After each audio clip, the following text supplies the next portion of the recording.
को बड़ा करो। हेलो दोस्तों, नमस्कार, सत श्री अकाल, आदाब।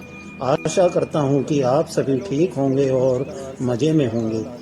आप सभी का हमारे रोज़ाना मोटिवेट चैनल में स्वागत करते हैं।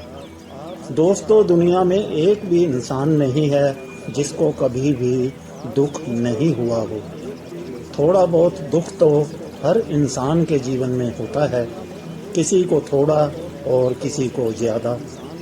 कोई दुख को हराकर उसको छोटा कर देता है और कोई दुख से हार कर उसके आगे घुटने टेक देता है। आइए जानते हैं इस कहानी के जरिए। एक बार की बात है, एक जैन गुरु के पास एक युवक आया। वह बोला, गुरुजी, मैं हमेशा अपनी ज़िंदगी में दुखी रहता हूँ। मुझे हर तरफ अंधकार ही अंधकार दिखता है।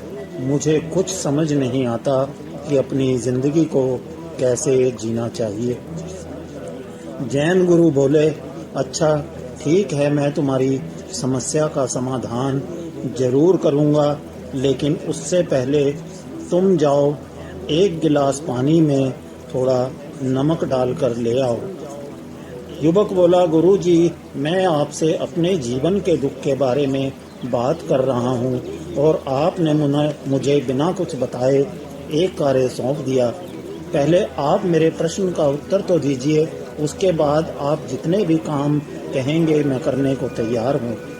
जैन गुरु बोले, नहीं, पहले तुम मेरा ये कार्य करो।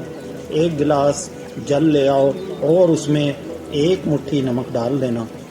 युवक बहुत कुछ कहना चाहता था, लेकिन गुरुजी के आगे वह कुछ न कह सका, इसलिए वह गया और उसने एक गिलास में नमक डालकर गुरु के पास ले आया। जैन गुरु बोले, शिष्य, अब इस जल को तुम पी लो। युवक बोला, यह जल आपने मेरे लिए मंगवाया था, पर मुझे तो जल पीना ही नहीं है। जैन गुरु बोले, मेरी बात मानो, जल को पी लो। युवक ने गुरु की बात मान ली और उसने उस नमक वाले पानी को पीने के लिए जैसे ही मुंह लगाया, एक घूंट अंदर जाने से पहले ही उसने उसे थूक दिया। जैन गुरु बोले, बताओ युवक, पानी का स्वाद कैसा था? युवक बोला, बहुत ही ज़्यादा खारा, इतना कि मैं तो एक घूंट भी अंदर नहीं ले पाया। जैन गुरु बोले, ठीक है, अब ऐसा करो, एक मुट्ठी में लो और मेरे पीछे पीछे चलो। युवक मन ही मन सोच रहा था कि मैं क्या पूछने आया था और ना जाने यह मुझे क्या क्या करवा रहे हैं। उसने एक मुट्ठी में नमक भर लिया और गुरुजी के साथ पीछे पीछे चलने लगा।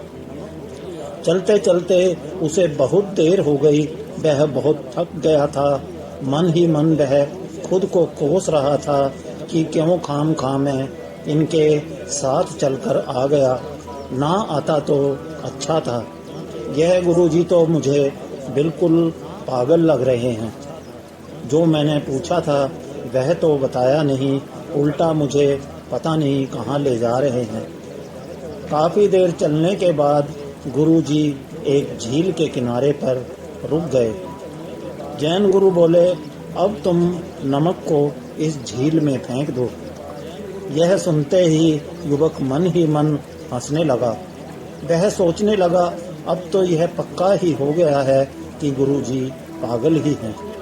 इतनी दूर चलाकर मुझे इसलिए लेकर आए ताकि मैं इस झील में नमक डाल सकूं। युवक ने झील में नमक डाल दिया। जैन गुरु बोले, ठीक है, अब तुम इस झील के पानी को पियो। युवक ने झील के पानी को पी लिया। जैन गुरु बोले, अब बताओ इस झील का पानी कैसा लगा?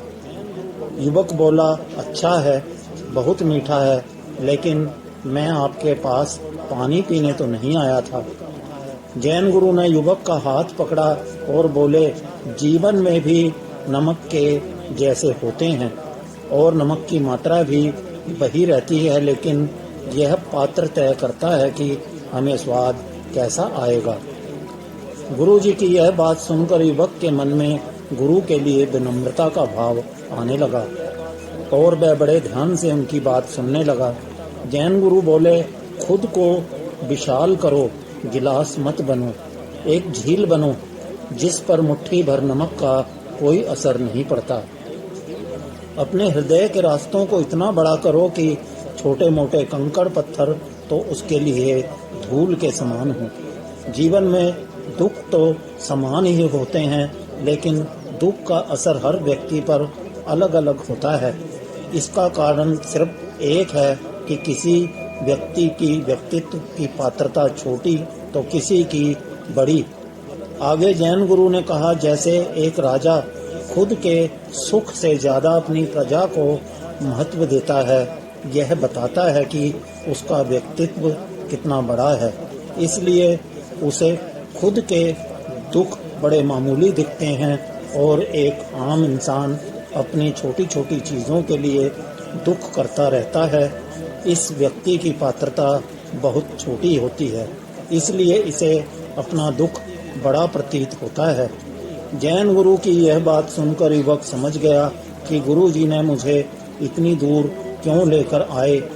युवक बोला, गुरु जी मुझे माफ कर दो, मैं तो आपको पागल समझ गया था, लेकिन यह जान नहीं पाया कि मेरा खुद का हृदय इतना छोटा है। लेकिन आपकी कृपा से अब मैं जान गया हूँ कि मैं भीतर से एक गिलास बना बैठा हूँ, जिस पर थोड़ा सा भी संकट आता है तो मैं खारा हो जाता हूँ। लेकिन अब मुझे झील की तरह बनना है, जिस पर कितना भी नमक डाला जाए वह अपनी मिठास नहीं छोड़ती। ऐसा कहकर शिष्य ने गुरु के पांव पकड़ लिए। इस कहानी से हमें शिक्षा मिलती है कि अपने दिल को इतना बड़ा करना होगा कि जीवन में आने वाले दुखों को हम मजबूती से झेल सकें। हमारी शख्सियत, हमारा व्यवहार हमें बताता है कि हम भीतर से कितने बड़े हैं और हमारा यह बड़प्पन हमारे ही नहीं दूसरों के भी काम आता है। एक विशाल हृदय वाला व्यक्ति